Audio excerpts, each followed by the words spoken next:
Hey guys, Sweeney here with another episode of the Triggercast. Today we have on Brad Spencer. Now, Brad Spencer has done business development in the past for multiple different companies and set up multiple different deals. As of late, he has brought a focus and his attention to webinar brokering. Now, in the past few months, he's brokered over 40 webinars that have done around $500,000 in the general internet marketing and online business space. Brad, thanks a lot for coming on today. Absolutely, man. Thanks for having me, man. I'm excited. Got a lot of good stuff Now, to share for everybody. just to give people an idea, a few of the different things we're going to go over. We're going to go over webinar brokering. We're going to talk about networking in general. So any business you might have, how you can network with other people, and how to build those relationships. We're also going to talk about joint ventures. So think kind of affiliates, how to get affiliates to promote your products or promote your software, how to have an affiliate page, how to set up a contest that will do well, and then we'll also talk about a few productivity hacks that Brad has as well. Rock and roll, man. All right, so let's start off. I mean, as of late, like I said, you've been really focused on webinar brokering. So can you kind of give us kind of a little bit, tell us a little bit of what you do or what you actually do for the deal? Absolutely. So most of what I do now is webinar brokering. I also partner with Josh Zamora on SEO related products. So I have the launch side and the webinar side, but most of my business is actually webinars because I really enjoy putting those deals on the back side of launches and things of that nature. So I focus, I call it the three to five deals a month thing, and I do it for about 3 to 5 clients, which is kind of like the optimal number in terms of diversifying your income, as well as getting enough deals that fit in. Because scheduling being what it is, some months there's a lot of deals, and sometimes there's not as many, more like 2 or 3, depending on who is doing what. So most of what I do for the webinar space is actually a little bit different than most of the, a lot of people like to call me a JV broker, which is sort of what I do, is one of the tasks that I do, but a lot of what I do and spend a lot of my time with it behind the scenes is putting things together. So I see a lot of like more like an alchemist, connecting people together, putting deals together that people don't know exist. I've got a lot of what they call the pocket listings in the real estate space. So when people come around, they're like, hey, do you know anyone that wants to do this? I'm that guy that people reach out to and say, hey, I got something. I don't really know who to connect it with. Are you interested in doing that, or brokering deals in the sense that I recently brokered a software buyout just this week. And this morning, we brokered that deal. That deal closed. I put together a couple webinars this morning with some integration deals. So it's a little bit of everything on any given day. But the more people I talk to, the more times you come up to bat, the more you can swing it and maybe hit it out of the park. So that's kind of like my difference. I look at brokering as just a relationship builder. It's a foot in the door thing for me for future deals, whether it's launches, buyouts, integration deals where I put one of my client software into at like an API level into someone else's software. I mean, I've got all different kinds of stuff like that, and that's where I start out with brokering. So I'm looking a little bit longer term, and I'm also looking for some really profitable deals and make everything really clean and organized. So it's a little bit different than most JV brokers where they're just spraying and praying, going out talking to a million people, hoping 5 or 10 of them promote, and then they look like a fool, and they're the ones that everybody talks bad about for being impolite or pushy, or those messages like, hi, how are you, like, it's like, really, come on, like, we all know what's going on. You like, let's focus just more on the relationship building, and then if there's a deal, there's a deal, and you make things work if you can make them work. Right, and I make deals happen. See, and like a lot of people, like I talk to anywhere from 5 to 15 people every single day, and I have follow-up systems, I have Facebook systems, all different stuff, and we'll talk about that later. But basically, where I come in is I come in at the high tier. So like I don't have very many offers that are under $500 in this space. So the mid, that's about a mid-ticket, what most people consider mid-ticket in this space. And I try to go up at the high end, the premium, so that way I can focus on fewer deals and actually have more people at the higher level, so I need fewer deals to make the same amount of money, and I also get to work with people who are more organized and show up on time and that sort of thing. So that's where I kind of focus on more like the premium and elite level, whereas a lot of people are just doing $9.95 launches and stuff like that, and just not into that space anymore. Had that time, and we're well past that now. Gotcha. Now you have a thing here that you mentioned as far as the webinars and what you try to do with the webinars. Right, right. So one of these two kind of keys.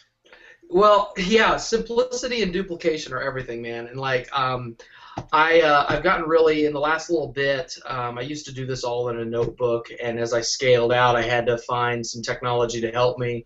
And I adopted Asana. But what I do, I like to keep everything really simple when it comes to webinars, like check the box simple. So like this morning, I set up a deal, and I programmed everything for the webinar, and then shot the pieces off to the web guy. Got the swipes edited from the email person. All this stuff is check the box simple, and that's what I try to do because like at the level I work at, most of my clients are extremely busy. They have staff or outsourced workers at a minimum, and they want things to be easy. So like I come in as a magnifier, and like a lot of the people that I work with are very good at JV stuff.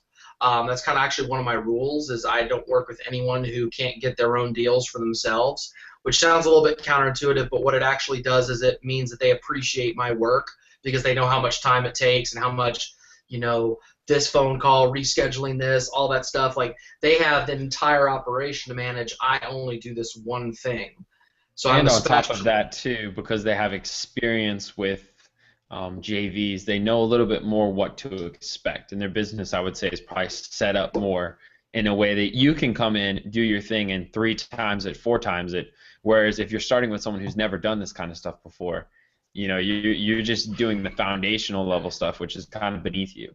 Yeah, and it's important. Like I have that stuff systemized out. So like I literally I have for one of my clients, I have I think it's 11 steps. From yes, I want to do a webinar with this client, and this is the stuff that I need to get done in the middle to give him the one piece that he needs to do. And then also, and the only reason why I don't have that 11th piece in my own thing is because he has a customized WordPress theme, so he has to do things a little bit different because he wants it to look a certain way, I guess. But otherwise, in a normal scenario, I would have all of that covered. So I do literally 1, 2, 3. I duplicate it all the way down. I change things in the shopping cart. I set up all that stuff. But the reason why I do that is because if I control it, I can come in and say, look, I take 10% off the top, off the gross. After everything's all said and done, it's about a 3.5 times investment for them.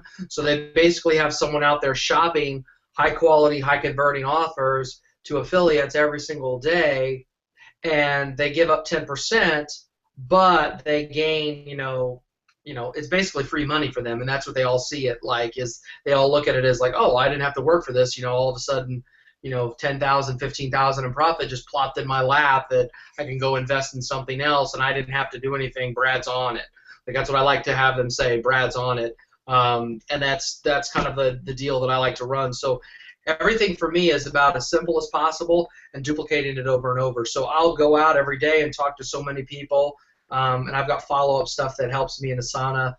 It's really magnified and leveraged my own time with that. So everything is down to standardized materials. Like on the JD page for a webinar, for example, I make them put a page together that has a replay, a bullet point document that's basically like all the angles that they can take, what's in the presentation, what's in the product, swipe files for affiliates so they can get an idea of how to position it, how to frame it for their audience, review copy, which I keep private, conversion data. All that stuff is standardized before I ever go out and shop something. So I can basically go out there every single time, talk to a whole bunch of people, and about half of them reply immediately. A couple of them reply within 1 or 2 follow-ups, and then a few people, I know they see it, and then they come back a month later and they're like, hey, I've got this project that I'm working on. I know you hit me up about that deal with so-and-so. Is there any chance we could back end that, on the back end of my launch? And because I'm more organized, I can be that bridge between a busy like product launcher who wants something on the back end, and then a busy vendor that I work with, and I can be that guy that's the intermediary and deal with everybody's little nuanced communications and save everybody a lot of time. So that's why I standardize everything. And then I basically have my way of pitching people and getting everybody to say yes. So it's a very simple process, but that's why it works. And it works at the level that I like. And the people that I like want duplication. They want simplification. They don't want it to be harder. Because if they wanted it to be harder, they would just do it themselves. I mean, the reason to bring me on is because I can magnify the process that they may or may not have in-house with maybe an internal affiliate manager or someone like that. Because I do some affiliate management work, but a lot of what I've actually is outside actively generating leads for webinars. So I'm not just getting people what they need and shuffling paperwork like an in-house person might be. I'm actually out there talking to 5 to 15 people every single day for various purposes. And then usually that kind of brings things up, and then people are like, oh, yeah, I want to give Brad those deals. So I have all that stuff working 24/7 for me in the marketplace. Let's talk about this Godfather effect here, the Godfather technique. Yeah, dude, I love it, man. It's like one of my favorite movies of all time. I love all 3 of them. I'm one of the few people that likes all 3 of the Godfathers. So basically, my favorite scene in the Godfather is when he says, I'm going to make him an offer that they can't refuse. And it's like, I love it. And that's just, when I saw that for the first time years ago, I was like, that's what I want to be in business. Like, this is when I was in college and everything like that. I remember the moment seeing that, I was like, ding, light bulb, that's where it's at. So basically, when I go in, I do a couple things in this area. I expect people to say yes to me. Because 1, I've done my homework. 2, I only approach people that I know have an audience for that specific type of offer. And 3, most of them are people I've done business with in the past. And that's very strategic for me to go after those low-hanging fruit. I also go out and reach new people, but those are all secondary. My primary is always warm market. So whenever I get a new deal, whenever I pick up something new, I always go to my core group of people, and I basically say something to the effect of, hey, I got something new. This is what it's converting at. We've only had 1 or 2 people hit it. I wanted to give it to you first. Are you interested? And so I'm hitting on a couple of emotions there that are very powerful when you do what I do. 1, it's greed, because they want it first, because they know that there's crossover, and if they get it early on, they're going to have a lot better shot at making a ton of money. 2, I'm implying that I value them because I'm giving it to them first. And I have a list of about 5 or 10 people in my core file that I'll hit, and that's easily 3 to 5 deals right off the bat whenever I pick up something new in my focus areas, which are mostly SEO, Facebook, and funnels and outsourcing. Those are my 3 product areas that I try to concentrate on. And so basically what ends up happening is that I can come in, and this makes me look good in front of my client. It also makes me look good in front of my affiliates. So I can go in and say, hey, Bob Jones, I got this really awesome thing. This is what it's converting at. Here's the stats. Here's the page. Everything I've got that I want to put in place with the, the standard documentation that I mentioned a minute ago. All this stuff is very cookie cutter to the point of almost being boring. But then when I go to my client, I say, hey, look, I just picked this thing up about 2 weeks ago, and we've already got these 3 deals on the board. They're like, well, shit, like, Brad's on it, man. Like, Brad's got it going on. And it's all by design. Like, it's all positioning. And that's the thing about the Godfather effect that's really powerful. You can take it to another example, and this is what I use like when I'm doing a product launch, is my partner Josh was pretty surprised that I was able to get like 4 or 5 affiliates to mail their JV list for our offer. Like, he thought that was the coolest thing in the world at the time. And I told him, I was like, well, it's really quite simple. This person's integrated here in our funnel. This person is our back-end webinar. This person is someone I work with on the daily. This person over here is one of my best friends that I talk to every week. So at the end of the day, all these people have a vested interest at some level because they make money with me to make me make more money. So this is like where I design things to I win because it's aligning incentives, and that's really what it comes down to in a simple sense, is that you align incentives. Like, if I make money, you make money. And if you make money, I make money. So there's never a conflict. So at the end of the day, being friends is great. Having a strong relationship is great. But if you can integrate their money with your money and basically tie them together, you're going to have 100 times more results getting people to do what you want. And that's the thing. Like if you know, Sweeney, that we do a deal together and the more money I make, the more money you're going to make, are you going to do everything you can to make me as much money as possible? Exactly. Right. The what's in it for me becomes very strong. Well, it becomes extremely strong, and then you throw on the fact that, you know, I have a great reputation and I'm honest with people and I show up on time and all that good stuff. At the end of the day, it all kind of aligns together, and each one of those things magnifies something else, which makes the relationship that much stronger. So then I become the reliable, strong affiliate guy, connector person, whatever you want to call it, however people want to use it, and then all of a sudden that's where my money gets a lot easier to make than, say, someone else who's always, you know, spraying and praying and hitting up a whole bunch of people that they don't really know, they've never talked to on the phone, they've no clue, they've never done business with. Who's going to win, me or them? I always win, and that's why, you know, it's because of this. I know how to make people offers they can't refuse, and people don't see it coming either. They all of a sudden just wake up and they realize, well, shoot, you know, every time I work with Brad, this is what happens, and it's like, well, it's by design, you know. I want people to promote my stuff, and I want to work with the same core group of people. So I just make them an offer they can't refuse, and I find out. And that's why I said earlier I talked to 5 to 15 people. That's the reason, because in those calls I'm not always pitching. I'm finding out what you got going on.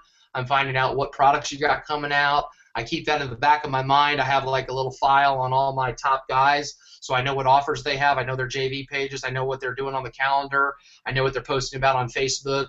I've got everything going on, so whenever I want to come in, I've got 50 angles of approach depending on what I want to accomplish in that interaction with that person, whether it's to get them to say, look, I need this and this by this date, and I need to be the tough guy, or if I want to just be the, you know, oh, hey, I saw you bought a new house. What's your address? I'll send you, you know, let me send you a housewarming gift. You know, all those little things add up, and I can think back to almost all my core group of people where they've been like, wow, no one's ever done that for me before. And then they're in my pocket forever. Like, we work together on the regular one deal a month kind of thing. So that's kind of where the Godfather effect comes in. I basically just make people offers they can't refuse, and I know how people want to do business, and I keep those people, and I find more of them, and I just basically make them an offer they can't refuse. I mean, it's that simple. And I see here too, kind of in our notes a little bit, you said if you are getting a lot of no's to your pitches, then you're either targeting the wrong people or you're not explaining things in a way that kind of appeals to them. Exactly. No, exactly. And the other thing about that, and I forgot to put this in the notes that I made for you, is I also presuppose the yes. And what that basically means is I expect a yes before I go into any interaction. And I think it was in the book Pitch Anything by Oren Klaff, which is one of the best books for just pitching anything. Like, I mean, it really is pitch anything, because it's sales, it's persuasion, it's interviewing, all of it. And he talks a lot. The entire book is about controlling the frame. And one of the things when you control the frame is that I expect a yes, because I've done my homework. I know exactly what you got coming on. And so I don't get told no very often. Most of the time I get is not right now. And I might get 5-10% of people that actually say no. And that's usually when I realize I made a mistake, or I need to do more research on something, or I was misinformed about their product and it wasn't actually a fit and I made a mistake. But most of the time, the rest of the 90%, it's yes or not right now, or I'll get back to you, which then, you know, they go into a follow-up sequence, so then they don't get away. And they don't get distracted. So that's the thing. Like, when you get told no, a lot of people are afraid of rejection. And that's a big issue in our space. When you do what I do, I don't have any fear of rejection, because I used to 3 or 4 years ago. I wouldn't ask as many people as I do now, and I just don't care anymore, because I know 90% of the time they're going to say yes or not right now, and then I just follow up with them 2 weeks from now or 3 weeks or whatever, and I just kind of keep them on my radar screen and then go back from there. But I'm presupposing a yes. I expect you to say yes, and so I'll ask a question to give you a great example so you can take away something. Is when I pitch a deal, I don't say, would you like to promote this, or one of its variables, however it may be, whatever words you use. I always say, you know, what's it going to take to get this on the board in the next 60 days? And I do my little shut up, and I create a little bit of an awkward vacuum for them to fill, because most people can't stand a vacuum, so they'll it gives them a time to process, and they'll think, well, what do I got going on? Oh, okay, cool. And here's the thing. This is a secret, too. This is some embedded psychology in this. I know most guys don't have their calendar planned out like exactly past 30 days. So no matter what, if they're the most disorganized guy and they're shooting from the hip, they'll say, well, I got something 3 weeks from now because I got a 3-day opening. Or if they are more organized, they'll be like, oh, yeah, let's do that November 14th through the 16th, and then we'll host the webinar on the 13th, and we'll do the replays for 3 days after that.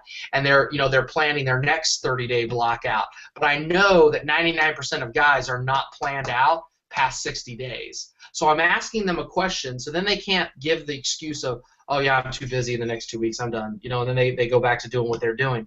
So I ask them embedded questions that I know most of the time they're going to have a specific answer to. Again, it's presupposing the yes in the scenario. So if you notice that, what's it going to take? They can't say yes or no. It's not a yes or no question. I don't believe in yes or no because that's too simple. What's it going to take? So they'll tell me what it takes, and this is also a good negotiating tactic. What's it going to take to get the deal closed at 165? Let's say you're in real estate or something like that. What's it going to take to get you to partner with me on the next launch? And then you just shut up and let them ask, and they'll tell you everything that they want. And you might not always agree, but most oftentimes, I was just teaching somebody about this the other day, most often the stuff that they actually want is stuff you would have never been like, oh, that's all you want? Like, I'm still to this day blown away by some of the things and the few things that people actually want to say, I need this on the board. They'll say, well, can you move your date back 2 weeks from there because I can't fit a slot in. I'm a little busy right then and there because we're going on vacation. Sure, man, no problem. Let's get it on the board at the end of the month instead of when I originally pitched it. I mean, if it's that simple, you have to presuppose the yes, and you have to ask them questions where they have to give you an answer that you want. What's it going to take? You're going to tell me every single time. And 99 times out of 100, I get exactly what I want for that reason. And I've done my homework. I mean, don't underestimate that side of the business, too. I do my homework. I spend a lot of time paying attention and researching people and things like that. So, but that's the Godfather effect in a nutshell, man. It's really powerful stuff, and anyone can use it no matter what you do. It's just human nature, And how did you get to that point of obviously the presuppose? That kind of seems to be more of a mindset now, being afraid of no's. How did you kind of get to this point now where your fear of rejection really isn't there anymore? You're not afraid of people saying no to you. One, it's not personal.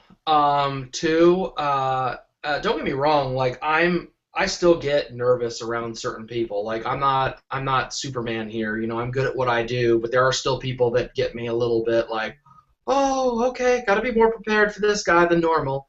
Especially when I don't have as much background information on them. Like if they're a cold introduction or referral and I haven't had a chance to do that, I'll sometimes go in a little bit more cold than I like. But like I don't say no. Like if someone says, hey, I want to introduce you to Bob Smith because Bob's got a list about this and I told him about that course that you represent and I want you to talk with him. I think he's interested. I'll be like, oh, okay, all right, yes, let's go. Let's schedule a call. So with that being said, I do get a little bit scared every once in a while, especially when I'm not as prepared as I like. But what it really comes down to, man, is it's not personal. It's not about you. It's about the deal. The deal's wrong. The deal's not right. Like most people are afraid because when they get a no, the brain doesn't like being rejected, so it takes it personal, and the brain can't, unless you're really trained, and this does take a lot of effort over the years, but you have to basically separate yourself from the deal and yourself. They're not saying no to you. They're not saying you're a scumbag, you're a jerk, I don't like you, all those things that the unconscious mind believes when someone says they don't like you. I mean, like, give you an example. Try this out. When you're talking to someone and someone says something that you think is totally whack, like, holy crap, did that just come out of his mouth? Most people immediately say something to the effect of, I disagree. I think you're an idiot. They're implying that, like if it's something really out in left field, And this is a little basic NLP thing, and I'm not really big into NLP myself, but this one's really useful to illustrate. It's called an agreement frame.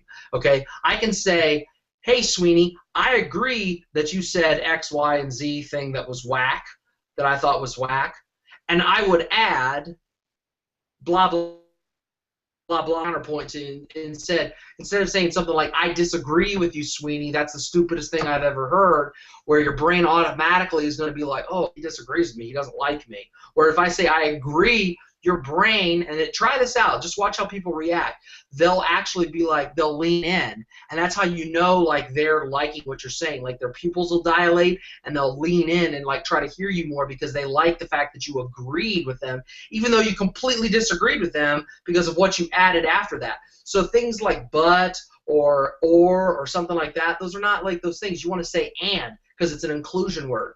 And that's the thing, like, people want to be accepted. Everybody, another thing too, on that same point, is that a lot of people are afraid. They're just as afraid, if not more afraid than you. So whenever I go into a negotiation, I assume the other guy's more afraid than me. He's afraid that I'm going to try to weasel him. He's afraid that I'm going to try to, talk bad about him if he doesn't do the deal.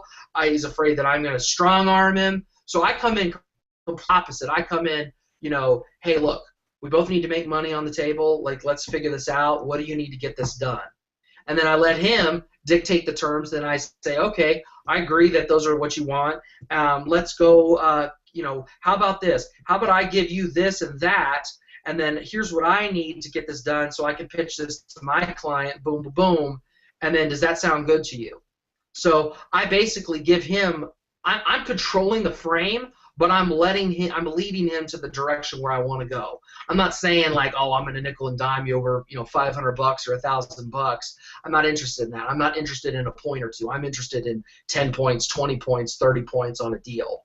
Okay, and that's where I come in when it comes to fear, is that I know for a fact most of the time I'm more researched about him than he is about me. So I'm not afraid because I have the information advantage, but also I just don't care. I really don't care anymore. Like, I mean, I do get afraid around some people, especially if I don't know them very well and I haven't had a chance to do that. That's actually what makes me personally very nervous, is when I don't have the information advantage. So that's the thing. Like, you can't be afraid because it's not about you. It's about the deal. It's never, ever, ever about you. Like, people negotiate and do business with those they like, and that's true. But at the end of the day, it's about the deal. If you come in well-researched and organized and got your crap together, when you come to the negotiating table, you're gonna be fine. And the thing is too, I believe in what I sell, so I'm not selling junk. I'm not trying to get someone to promote junk, and I gotta like put the wool over their eyes. I mean, I believe in what I do. Like, the numbers don't lie, man. I mean, the numbers don't lie, and a lot of it's referral based. So once someone's already told you, hey, you need to run this, I mean, how much work do I actually have to do? Like, what's there to be afraid of? And that's what I always say. What's there to be afraid of? It kind of sounds like. Number one, it's not personal. It's about the deal. If they're rejecting the deal, they aren't rejecting you, so you don't need to take it personally. Number two, figure out what you need to feel confident. So in your case, it's having the information advantage. What information do you need about the person that you feel comfortable, doing this and going ahead with it? Because obviously you have to feel. And then number three is kind of the confidence. If you believe in your product and you believe in what you're doing, then it should be pretty easy. So let's switch back here and dude. Let's talk about. So you have some kind of detailed networking systems. Obviously, you talk to a lot of people all the time. Right. So I'm interested to hear how do you do it? How do you lots of people? Is it email? Is it phone calls? Do you have a CMR system? How do you go about this process? So I do a lot of stuff. So I'll give you the basics of what I do. Is I believe in 80% of warm market. So most of what I do is 80% warm market, and then I work with new people a little bit every month. But because they're not proven, they don't get to be my primary focus until they've proven that they're worthy of that. Okay, so that's first off. It starts out with I post a lot of stuff on Facebook. Facebook is an ungodly, powerful sorting mechanism for deals and leads and everything. Whatever your business you're in, Facebook is your friend when it comes to posting and knowing how people interact. I mean, think of it this way. If you want to talk about something about your family, if you want to talk about something about your dog, if you want to talk about getting married or having a baby or all those big life events, Facebook magnifies all of it. Okay? So that's the core idea, is you want to be social. Like, yeah, bragging about what you do and how much money you make is fine, and in very limited circumstances. I personally don't like specifically talking numbers, mostly because they're client numbers, and that just makes me really uncomfortable sharing people's private affairs.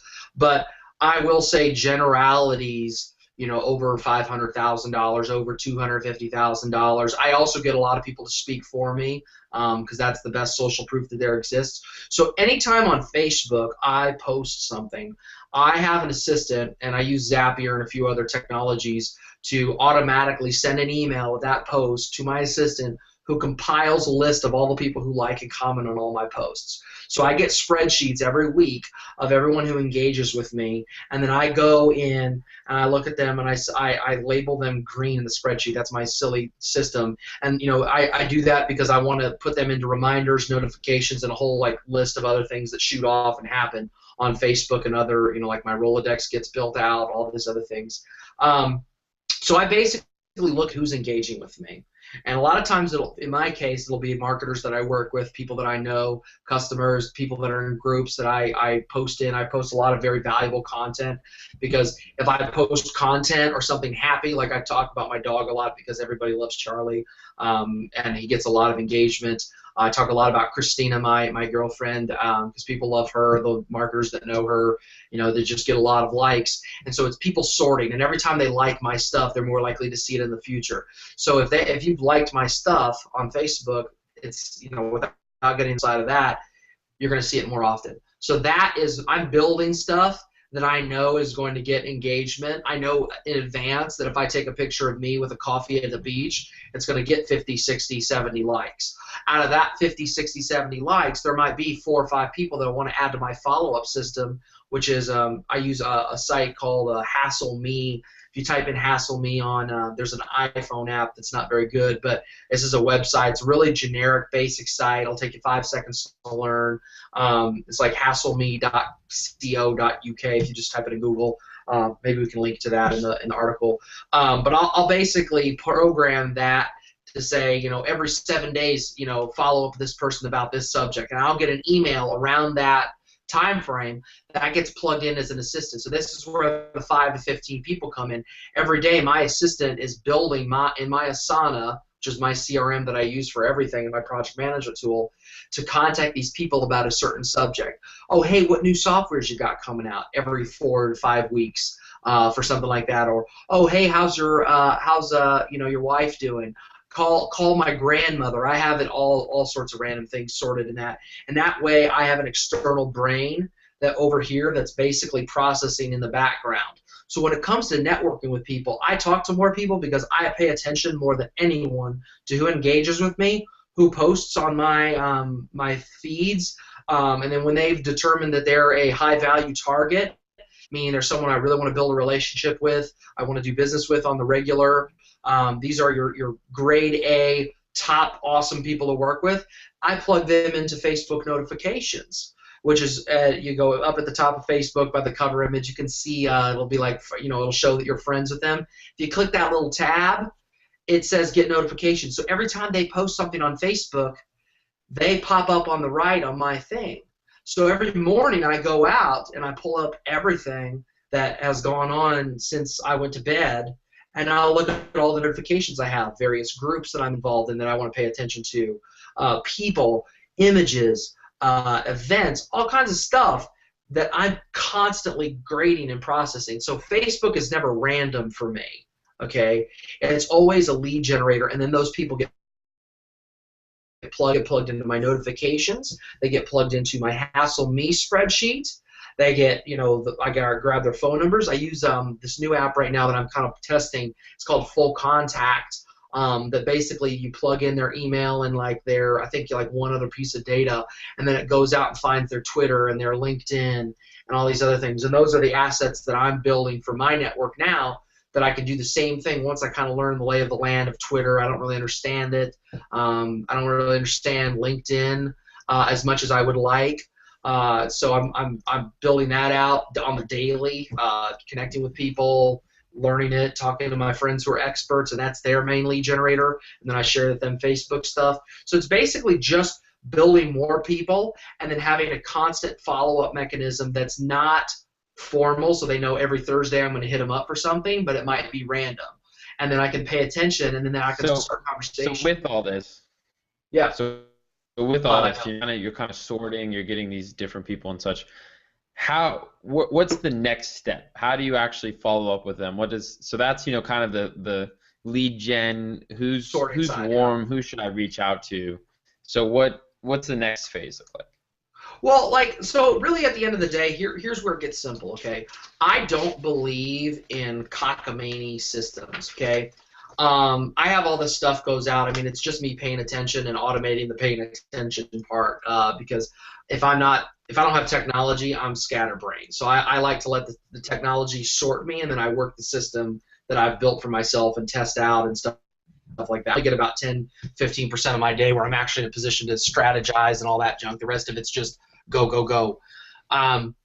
So when it comes to starting the conversations, it really comes down to something that I believe is very simple, and a lot of people have heard of it. It's the golden rule. So I treat people the way I want to be treated. I like when people ask me questions about stuff, when people comment on my dog, or people in the little doxy groups that I'm in share my photos and all that stuff. Like, it makes me very happy. So I pay attention to what people have got going on. One thing that I do very well is I like to shout out their wins. I call it's the C to C ratio.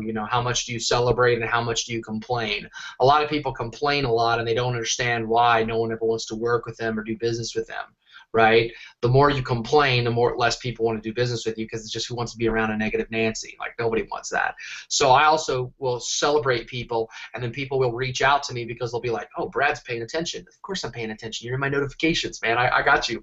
I got you. I know what's going on in your life and what you're posting because I care, and that helps me care faster, so I don't have to think about paying attention. Oh, I need to follow up with so-and-so about that. I get a notification that says, pay attention to me, pay attention to me.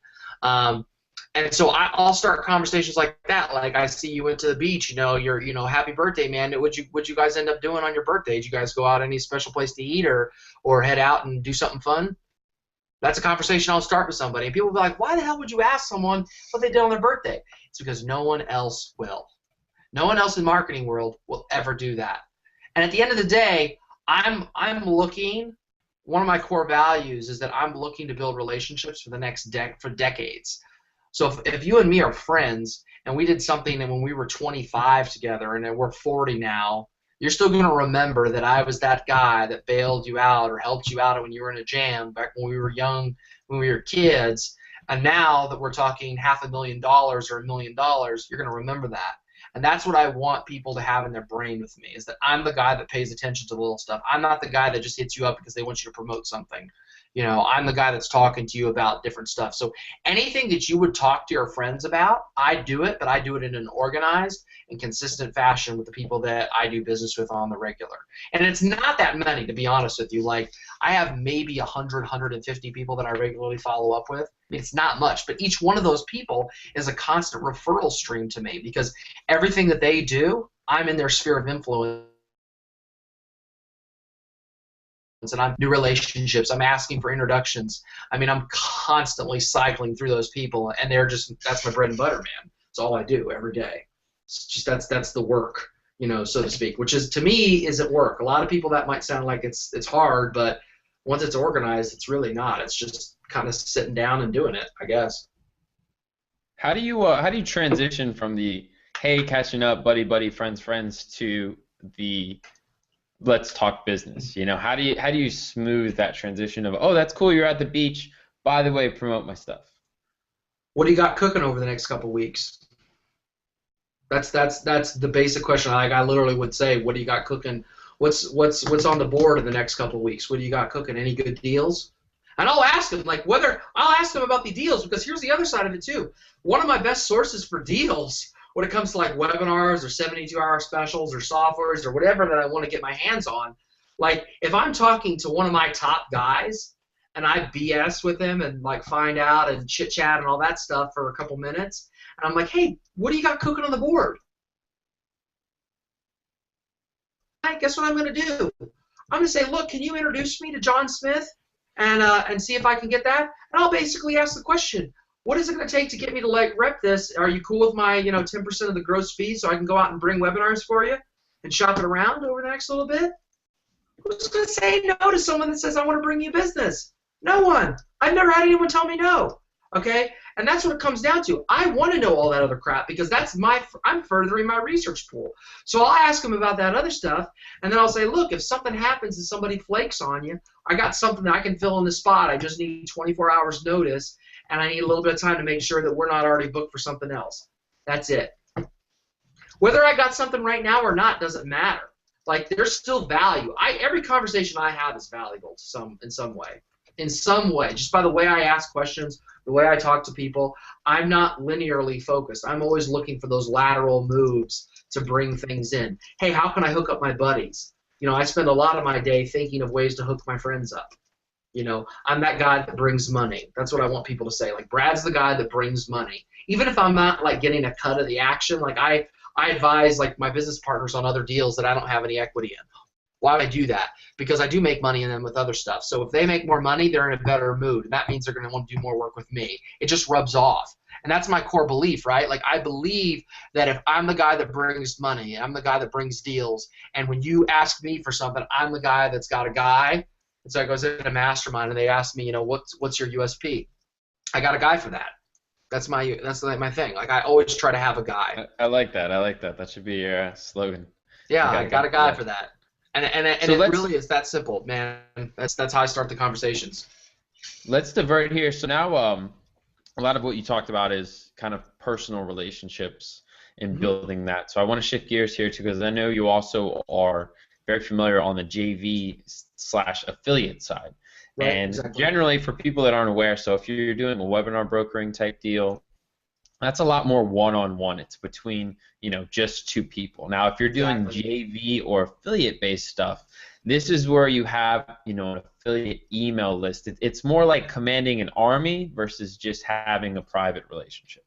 Right. It's actually both. And that's the secret. It looks like it's just commanding the army, and that's the over-the-top overview, bird's-eye view. But if you look at the launches that do $500,000 to $1 million, it's all driven by 10 or 15 people consistently, and it's extremely like 95-5, like it's an extreme Pareto principle situation. So switching gears to that, there's a lot of stuff that people do that they make mistakes. Okay, so. At the end of the day, there's a lot of things that you have to have. And these sound obvious. I'm just going to state them for the record because, like, this happens almost every page I see. You can know exactly what you need to do by looking at 25 JV pages and then duplicating. You don't need to really make it complex. But these are the things that I see missing on pages on the daily, and I'm just like, how do you make this mistake? Okay? Number one. You need to have a simple few-sentence description of what the affiliate is going to promote. Call it USP, call it whatever the heck marketing jumbo word that you want to call it, but it's just a couple sentences about what it actually is. A demo video. If you got a software and you don't have a demo video, like, get out of town, okay? Funnel structure. What does the funnel look like and what's in it? What are the pieces? It's okay if early on you don't always know that. You're still structuring it. You need to have a visual image. That's why I like those little flowcharty ones that have all the complicated drawing arrows. I love those things because they basically tell people what they need to know in a nutshell. Picture's worth 1,000 words. It's true because it goes straight to your unconscious mind versus the logic when you're reading something. Okay? Another one that I don't see a lot of people doing. Who's promoted you in the past? Affiliate testimonials on their great experience working with you. If you want to be at the top of your game when it comes to getting JVs and affiliates, and you want to be the premium elite guy, who you know. And like when you're easy to work with, you show up on time, you make sure stuff converts, you put the effort in. I'll like when I'm doing a launch, a lot of times for my top guys, I'll do their I'll do their campaign for them. I'll get all their angles because I already know their products anyway. I'll find angles for them to promote and say, hey, look, in our module 4, we talk about something that builds on what you did in the second half of your course that you did 3 months ago. Okay, nobody pays attention like that, like I do, which is to me is a competitive advantage that I have. But you need to have those things that people like working with you. Oh, Brad's great. We always convert. I always get main core issues that affiliates deal with. Past conversion data. If hey, you're Brad, doing real quick. Yeah, what's up? Sorry to cut you there. Can you see if you have any windows open that you can close? Having a little bit of yeah, let me a little bit of lag. Is there? Okay. All right. I killed a lot of them, so let me just how's it doing now, man? Is No, that it's better? it lagged like twice within 5 minutes, which is normally kind of my red flag sign. Okay, cool. Yeah, I just killed a whole ton of stuff with videos and everything like that. Let me just kill some more if that's okay. Yep. Just kill a lot of these. Sorry about that. No worries. All right, bing, bing. Okay, cool. That's a All right, so lot of back back into to it. it. I see Okay. here. Yeah, so past conversion data. This is something that I see a lot of people making the mistakes. Like if you're doing a version 1 or version 2 or 3 of something, or if it's a webinar and you're doing a JV page, I build JV pages for all my webinar deals. It's all there so they can have a one-stop shop. Again, keeping it simple. You got to have past conversion data. Even if it's a past conversion data on other promos, it just shows people what you know what the hell you're doing. Um, Another one that gets me, and this is one of the big ones that gets me. Swipe files, banners, angles. You never know who is looking at your page. Okay? You never know who is looking at your JV page and what they might need. So they might be able to find some way to cockamamie some new software that they got coming out that you don't know about. And if you don't provide a list of angles and plenty of swipe copy, like they're going to be like, see ya, it's too much work. Okay? It's that marginal affiliate that you gain by having extra resources on your page.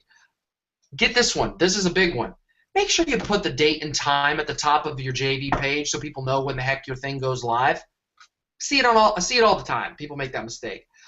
Benefit-driven headline. This goes right. I like to pair these up next to each other at the top of the page so people know, like just like sales copy, I like my JV pages to look like a sales page because I'm basically selling them on promoting what I got. An update list. Where can I get updates? Link, easy access to get their JV affiliate link. These are things that this happens all the time. You have to dig for it. And then if you have it, a preview of the sales copy. People need to see that, especially closer to launch. They know what they're promoting. They can find out how to position the product or how the structure is going to be. All this stuff, when you have this on your JV page well in advance, it shows that you're organized. And the top guys want organization, simplicity, duplication because they're very busy. They don't want to spend 5 hours doing a promotion for a 72 thing. They want it one and done. And if you can do it for them, you'll get those and attract those people. And once they're there once someone works with me once, my goal is that they're never going to not want to work with me again. They're always going to want to be, in my pocket. So I have a list of people that have promoted all my stuff. And that's where I start my JV campaign when I'm doing a product launch. That's the manage an army side of it. But at the end of the day, I take that army of the past affiliates and bring them back to the one-on-one, and I close them one-on-one. As well as all the manage, the JV list, the retargeting ads, the Facebook ads, all those other mass market stuff to bring in new people. But it's all about, I like to visualize it like blowing up a balloon. You start out with a little bit of air, and then you get a little bit more air, and you get a little bit more air, and you get a little bit more air, and all of a sudden you got this big freaking balloon, this big sphere of influence in your market. And that's what all the top guys, the elite, the big launchers, the Frank Kerns, those kind of guys that have this gigantic thing, their sphere of influence is so freaking big that it's almost impossible to get out of their way. You can't compete with those guys. And it's just putting in the damn work, talking to people, building those relationships, having good offers, having the branding, like all that stuff is important. But at the end of the day, it just comes down to hustle and working the system and talking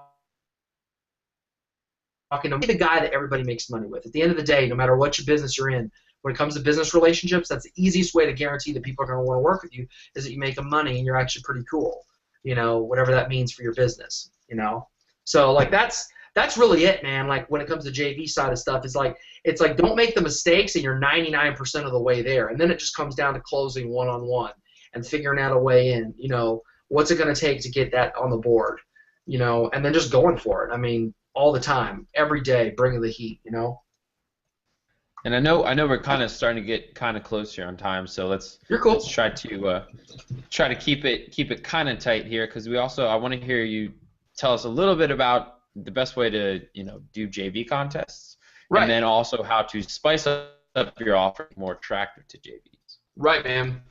Okay, so JV contests. I'm a big believer in, and this is a little bit different than me than most guys, I like giving higher commissions than not giving higher commissions. I always believe that if you always focus your JV side of your campaign, this is assuming you have a good product and you're taking care of your customers and keeping your promises, but the JV side alone, my entire focus is on making JVs as much money as humanly possible. Whatever that means, whether that's higher commissions, whether that's prizes, or whatever. Everything on your JV page should get someone to want to support you, not push them away. It's better to not have something than to have something bad. So one of the big ones that a lot of people make when they're young, they're new, and it makes them look like a new, stick out like a sore thumb, is they put ridiculous minimum unit volume on a low price. So like I wrote down like a $500 prize, the 250 unit minimum on the front end. I mean, like, really? Like, you obviously don't know what you're doing. Big one with JV contests. Don't promise something if you don't already have it in play. Like, if you have a $10,000 prize pool, you better have $10,000 in your saving account. This has happened so many times where people do prizes because they feel like they need to do something like that, and it's like, really? Like, you don't have the money? You didn't make money? Your launch failed, so you don't have the money already? Like, that's not cool. And it makes from you. Make sure people get paid early on. The sooner, more organized you can be on paying people, the better. Make prizes that people can have a chance of winning. You know, I feel like I'm beating a dead horse here with simplicity, man, but it's crazy. Daily prizes. You know, why should someone mail again your JV offer? Once the launch is going live and it's converting, why should they keep promoting? How do they come up with more angles? Give them more stuff to talk about. You know, one thing that I really like, and I'm actually going to do this pretty soon on a bigger deal, and my good friend Andy Hassan gave me this one, is, you know, do something for your top affiliates that builds their business, okay? So everybody likes to give prizes like TVs and IMAX and watches and all that kind of crap, okay? Like, that's all well and good, but everybody knows that you take the cash. Nobody takes the prizes. It's just for branding. But if you do a mastermind or something for your affiliates where you can make them money, introduce them to somebody else on the leaderboard so you build their business. So not only do they make money on your launch, but they now have a relationship with somebody new, okay? This is powerful. This is really, really powerful when you build other people's business. That's your job with a JV contest. It's to get the buzz, but it's also to be a sorting mechanism. So for me, actually, JV contests on a launch are actually, I call it shaking the bushes, because I see how much traffic they can send to a launch, and I know, okay, well, if you sent me 900 buyers, buyer traffic, 900 people, that means I can put maybe, you know, 400 on a webinar, so 150, 200 will show up live on the call. That's worth X amount of dollars in my head. And that's why I do launches, actually, is I make a little bit of money with them, but it's actually more to shake the bushes and build back-end opportunities for my webinars and integration deals. So that's the other side of it, too, is that your launches build your business, and your JV contest should serve that overwhelming purpose, if that makes sense.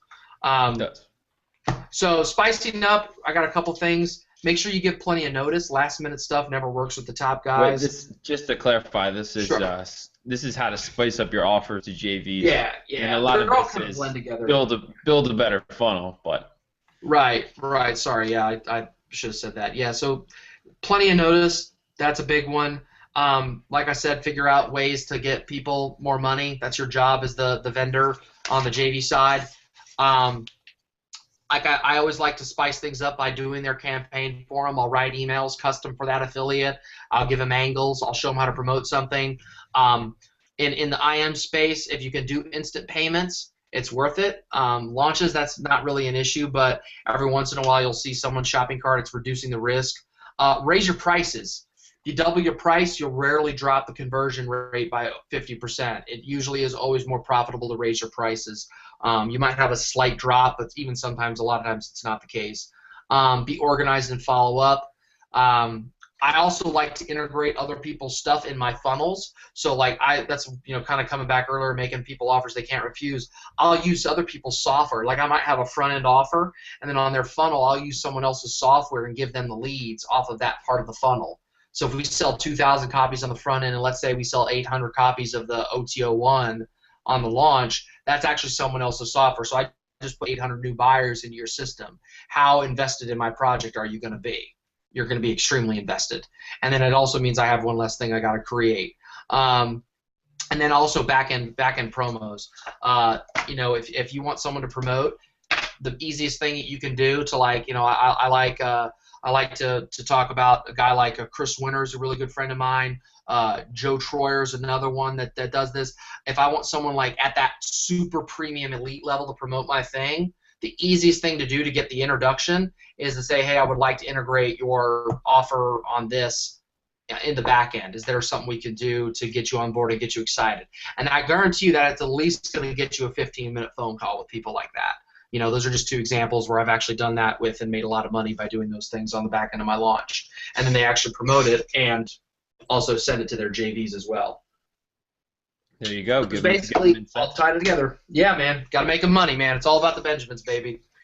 And now to wrap, kind of close this out, you talk about the Kill Newsfeed Chrome extension. I also use that as well, so I want to highly recommend this to anyone. I mean, if you're using basically any person, because we all use Facebook. Like, I would be really surprised to find someone who doesn't use Facebook unless they were forced not to. But anyways, Kill Newsfeed Chrome extension or the Newsfeed Eradicator Chrome extension. I've had one forever. Whenever anyone uses my computer, they go, "What's that?" and they love it. I even have something that blocks relevant friends and blocks the little news stories they have on the side. I basically don't see anything on Facebook unless I'm trying to see it. And then lastly here too, you talk about picking up the phone. So I'd like for you to kind of close out with how you recommend to pick up the phone. So one of the things I'm a big believer in is that if something takes more than a couple back and forths, you need to pick up the phone. And something that would take, you know, say in a Skype message or a Facebook message, might take 20 minutes to get done. It can get done in a 5-minute call. So I will always pick up the phone, and whenever I actually do this when I'm mad too, whenever something doesn't go my way or something bad happens, because it does happen. The more deals you have, a couple of them are going to go south for whatever reason. Launch gets pushed, whatever. So what I always do, I always tell everybody, whenever you're upset, don't ruminate about it, smile and dial. So I'll get the phone out and I'll start calling people, and I'll call this person, and I call them not to pitch them something. I'll just be like, "Hey, Johnny Joe, you know, how you been doing? Like, what you got cooking up over the next couple weeks?" And then I'll usually get something. I will smile and dial until I get something, meaning for me a deal in my case. And so picking up the powerful. Don't be afraid of the telephone. The top guys want to get on the phone. They want to hash it out. They want to get it done and everything. If something can take 20 minutes via messenger, get on the phone. It'll usually take 5 to 10 minutes, and then you're saving everybody time in the process. But the other side of it too is you got to make people know you're the guy that saves them time. You want them to know, hey, look, I want to get you on the phone. We can just get this done a lot faster if I just tell you on the phone. It'll take really quick. You know, it is what it is. Let's get on the phone. You got 5 minutes to jam? And most people are going to be like, oh, yeah, he's trying to save me time. Let's get it done that way. Here's my cell phone.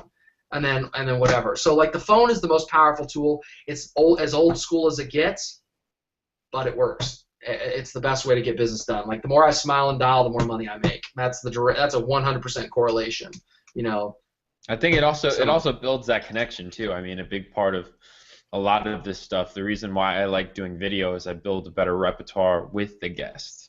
You know, I have better interviews always if there's video compared to not video. I mean, it just makes sense. You can see someone's face. You can kind of see how they're reacting, or, you know, if they're about to speak, if they're not.